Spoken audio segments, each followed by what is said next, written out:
Hello दोस्तों, हिंदी की बिंदी channel में आप सभी का स्वागत है। तो दोस्तों, आज के इस वीडियो में हम बात करने वाले हैं। आज सुबह आप सभी की एलटी ग्रेड की परीक्षा हुई थी, तो फर्स्ट शिफ्ट इसका हो गया है। तो इसमें फर्स्ट शिफ्ट में किस प्रकार के प्रश्न पूछे गए थे, उन प्रश्नों के ऊपर हम चर्चा करेंगे। सेकेंड शिफ्ट में हिंदी का पेपर है, तो यहाँ मैं पहले शिफ्ट में सामान्य अध्ययन के जो 30 प्रश्न पूछे गए हैं, उन 30 प्रश्नों का उत्तर सहित यहाँ पर मैं बताने वाली हूँ। तो चलिए अपने प्रश्नों को देख लेते हैं कि एलटी ग्रेड 2025 में सामान्य अध्ययन यानी कि जीके जीएस से क्या प्रश्न पूछा गया था। तो पहला प्रश्न है, भारत के सकल घरेलू उत्पाद, यहाँ मैं इंग्लिश वाले भी खोल देती हूँ ताकि जो इंग्लिश मीडियम के हैं उनको भी कोई दिक्कत ना हो, क्वेश्चन उनको भी दिख जाए। चलिए, भारत के सकल घरेलू उत्पाद जीडीपी में वर्तमान वर्षों में सबसे अधिक अंशदान आता है बड़े पैमाने के उद्योगों में, सेवा क्षेत्र से, लघु तथा कुटीर उद्योग से, या फिर कृषि क्षेत्र से। तो यहाँ पर इसका राइट आंसर क्या हो जाएगा? तो राइट आंसर हो जाएगा हमारे यहाँ पर सेवा क्षेत्र से। बी ऑप्शन यहाँ पर राइट हो जाएगा। नेक्स्ट क्वेश्चन है, अल्ट्रासोनिक तरंगों की आवृत्ति होती है 50,000 हर्ट्ज से अधिक, 20,000 हर्ट्ज से अधिक, 20 हर्ट्ज से 20,000 हर्ट्ज, या फिर 20 हर्ट्ज से कम। तो राइट आंसर यहाँ पर हमारा हो जाएगा ऑप्शन नंबर बी, 20,000 हर्ट्ज से अधिक। ठीक है, चलिए नेक्स्ट क्वेश्चन पे आ जाते हैं। तो नेक्स्ट क्वेश्चन में आपको यहाँ पर सूची का मिलान करना था। ठीक है, तो मसाई यहाँ पर जनजाति है और उनकी अवस्थिति है, तो इनसे आपको मिलान करना था। तो यहाँ पर पहला है मासाई, तो ये राइट आंसर क्या हो जाएगा?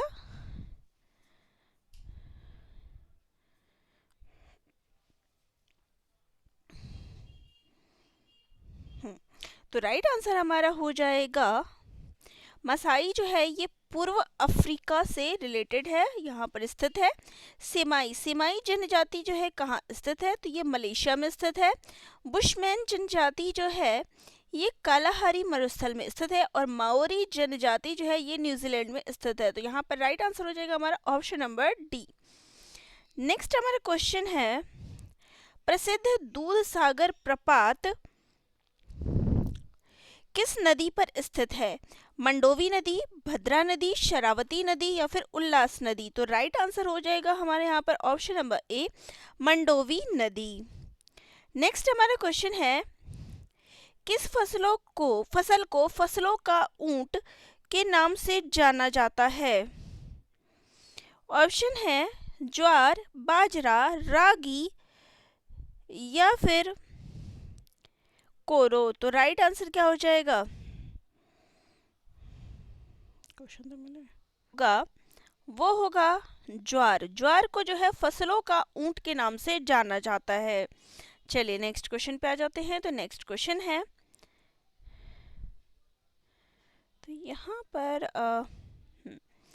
ये प्रश्न दोबारा है। चलिए, हाँ, तुम्हारा यहाँ पर छठा प्रश्न है, निम्नलिखित में से किस आधार पर जैव विविधता हॉटस्पॉट को परिभाषित किए जाते हैं?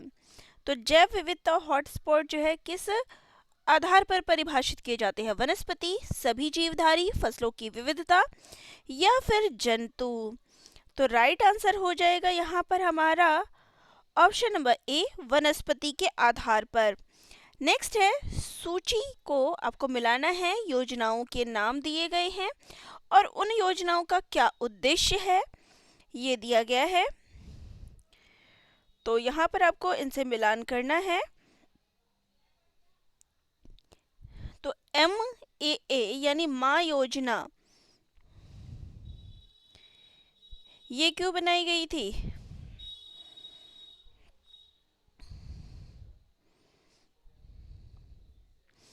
तो ये बनाई गई थी स्तनपान को बढ़ावा देने के लिए। लक्ष्य योजना, ये क्यों बनाई गई थी? तो लक्ष्य बनाई गई थी प्रसव कक्ष एवं प्रसूति ऑपरेशन थिएटर में सुधार लाने के लिए। सुमन योजना, सुमन योजना बनाई गई थी गर्भवती स्त्री एवं नवजात के स्वास्थ्य की निःशुल्क देखभाल के लिए। MCP कार्ड, ये PM MVY के अंतर्गत लाभ, यानी हमारा राइट आंसर है ऑप्शन नंबर ए। ठीक है, चलिए नेक्स्ट है, भारत में सर्व शिक्षा अभियान को कब प्रारंभ किया गया? 2007 में, 2001 में, 2014 में या फिर 2020 में? सर्व शिक्षा अभियान,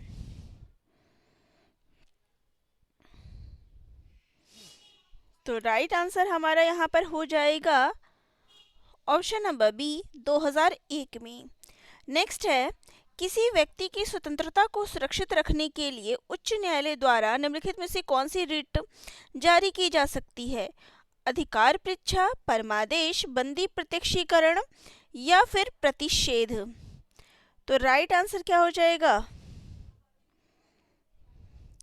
तो राइट आंसर हमारा यहाँ पर हो जाएगा, किसी व्यक्ति की स्वतंत्रता को सुरक्षित रखने के लिए जो रीट जारी किया जा सकता है वो है बंदी प्रत्यक्षीकरण। ठीक है, चलिए नेक्स्ट है, नीचे दी गई फसलों में से कौन सी फसल मोटा अनाज नहीं है? गेहूं, मक्का, ज्वार या फिर बाजरा? तो मोटा अनाज जो नहीं है वो है गेहूं। ठीक है, चलिए नेक्स्ट है, जून 2025 में किस देश ने अपने 2 बच्चों की नीति को समाप्त कर दिया है? जापान, भारत, ऑस्ट्रेलिया या फिर वियतनाम? तो ये चीज़ कर दी गई थी कि क्या है कि 2 ही बच्चे जो है रखे जाएंगे, तो ये किसने जो है समाप्त कर दिया? तो राइट आंसर हमारा यहाँ पर क्या होगा?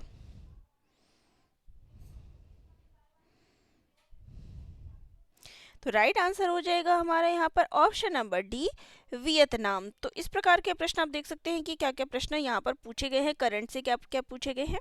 चलिए अब बात करते हैं अनुच्छेद और उनके विषय से संबंधी किस प्रकार के प्रश्न जो है परीक्षा में पूछे गए हैं। तो अनुच्छेद 51 क ये क्या कहता है?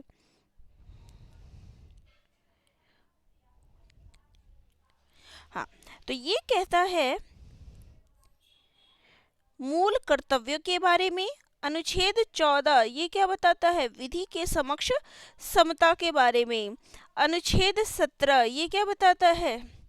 अस्पृश्यता का अंत। और अनुच्छेद 18 जो है उपाधियों का अंत। तो राइट आंसर हमारे यहाँ पर ऑप्शन नंबर ए जो है यहाँ पर राइट आंसर हो जाएगा। ठीक है, चलिए नेक्स्ट है, डुरंड कप किस खेल से संबंधित है?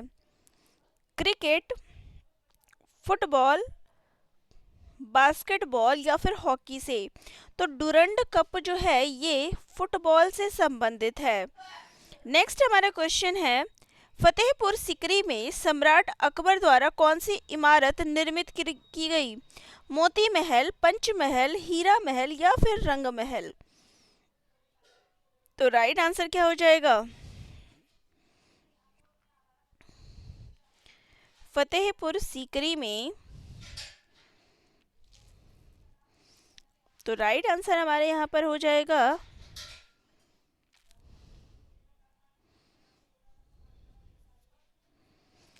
ऑप्शन नंबर बात करें तो ऑप्शन नंबर सी जो है यहाँ पर राइट हो जाएगा, पंचमहल। ठीक है, तो पंचमहल का जो है निर्माण कराया गया। चलिए नेक्स्ट है, ऑनलाइन गेमिंग का पर संवर्धन और विनिमय से जुड़े विधेयक के दौरान सरकार ने खुलासा किया कि लोग हर साल करीब 20,000 करोड़ गंवा रहे हैं। लोकसभा में यह बिल कब पेश किया गया? 30 अगस्त 2025, 20 अगस्त 2025, 17 जुलाई 2025 या फिर 2 सितंबर 2025 को? तो राइट आंसर यहाँ पर क्या होगा?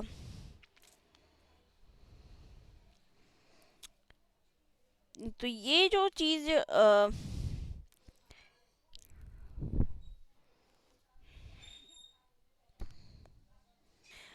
तो इसका राइट आंसर यहाँ पर हो जाएगा 20 अगस्त 2025 को। ठीक है, चलिए अब यहाँ पर आपको मिलान करना है क्रांतियों को उनके उत्पादन से। तो श्वेत क्रांति ये किससे संबंधित है? तो श्वेत क्रांति जो है ये दूध के उत्पादन से संबंधित है। नीली क्रांति ये किससे संबंधित है? मत्स्य पालन से। पीली क्रांति ये किससे संबंधित है? तो ये तिलहन से संबंधित है और हरित क्रांति जो है खाद्यान्न से संबंधित है। तो ये हमारा करेक्ट मिलान हो जाएगा। ठीक है, तो राइट आंसर हो जाएगा यहाँ पर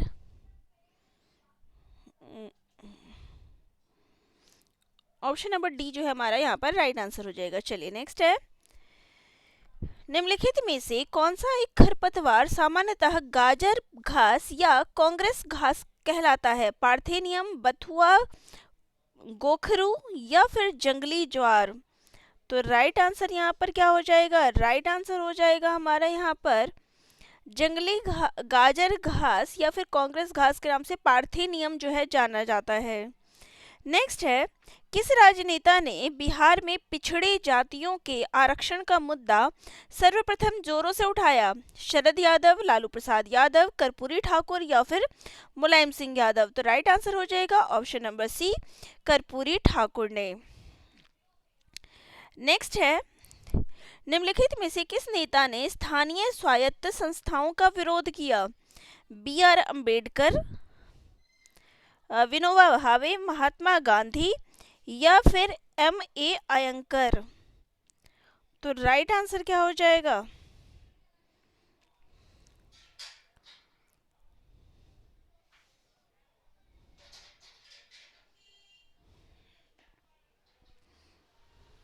तो राइट आंसर हो जाएगा यहाँ पर हमारा option number A, B R Ambedkar ने।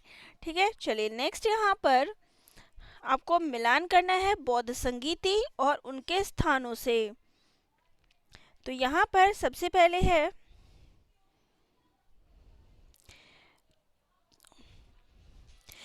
प्रथम, तो प्रथम में क्या आएगा?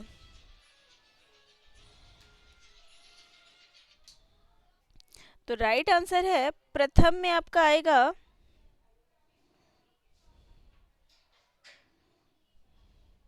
राजगृह। दूसरे नंबर पे द्वितीय में आएगा विशाली, तृतीय में आपका आएगा पाटलिपुत्र और चतुर्थ में आएगा कश्मीर। ये इसका करेक्ट मिलान हो जाता है। ठीक है, चलिए नेक्स्ट हमारा क्वेश्चन ले लेते हैं। ऊंट का कुबड़ बना होता है कार्टिलेज का, लिम्फ का, वसा ऊतक का या फिर कोलेजन तंतुओं का? तो राइट आंसर है वसा ऊतक का। नेक्स्ट है, जैव विविधता शब्द का प्रयोग सर्वप्रथम किसने किया? R H Whittaker, R C Bonds, Walter G Rosen या फिर एन मियर्स ने? तो राइट आंसर है यहाँ पर हमारा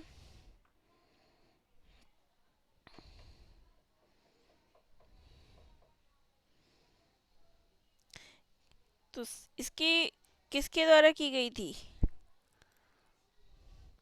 तो राइट आंसर है यहाँ पर हमारा वॉल्टर जी रोसेन के द्वारा जो है सर्वप्रथम जैव विविधता का प्रयोग किया गया। नेक्स्ट है, षटभुज भुजों में विकर्णों की संख्या है 9, 18, 15 या फिर 12?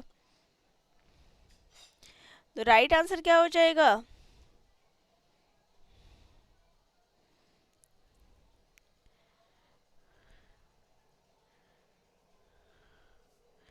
तो राइट आंसर हो जाएगा हमारे यहाँ पर ऑप्शन नंबर ए, 9 होती है। नेक्स्ट है, यदि किसी संख्या का 20% 50 है तो संख्या क्या है? 300, 150, 250 या फिर 350? तो राइट आंसर क्या हो जाएगा इसका? तो राइट आंसर हो जाएगा यहाँ पर हमारा 250। ठीक है, चलिए नेक्स्ट क्वेश्चन लेते हैं। बम्बई में अखिल भारतीय कांग्रेस कमेटी की बैठक कब हुई जिसमें प्रसिद्ध भारत छोड़ो प्रस्ताव स्वीकार किया गया? 9 अगस्त 1942, 7 अगस्त 1942, 8 अगस्त 1942 या फिर 6 अगस्त 1942? तो राइट आंसर है इसका 8 अगस्त 1942 को। नेक्स्ट है, यदि दो संख्याओं का लघुत्तम समापवर्त 2079 है और उनका महत्तम समापवर्त 27 है और यदि एक संख्या 189 है तो दूसरी संख्या ज्ञात कीजिए। तो राइट आंसर क्या है? 297, 792, 279 या फिर 927? तो राइट आंसर यहाँ पर हमारा हो जाएगा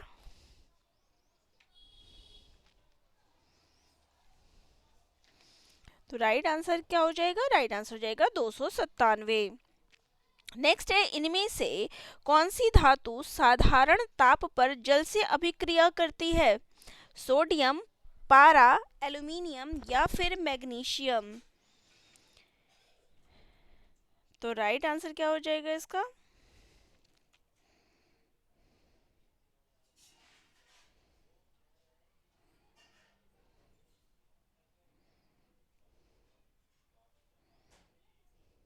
तो राइट आंसर हमारा यहाँ पर हो जाएगा इसका सोडियम। नेक्स्ट है, भारत में 2024 के लोकसभा चुनाव कितने चरणों में हुए थे? 6, 7, 9 या फिर 5? तो राइट आंसर है इसका यहाँ पर 7 चरणों में हुए थे। नेक्स्ट है, निम्नलिखित अधिनियमों पर विचार कीजिए तथा इन्हें सही कालक्रम अनुसार व्यवस्थित कीजिए। तो पहला है चार्टर अधिनियम, दूसरा है पिट का इंडिया एक्ट, भारतीय परिषद अधिनियम या फिर रेगुलेटिंग अधिनियम? तो राइट आंसर इसका हो जाएगा, सबसे पहले आएगा रेगुलेटिंग अधिनियम, उसके बाद आएगा पिट का इंडिया एक्ट, फिर आएगा चार्टर अधिनियम और सबसे लास्ट में भारतीय परिषद अधिनियम। तो राइट आंसर है यहाँ पे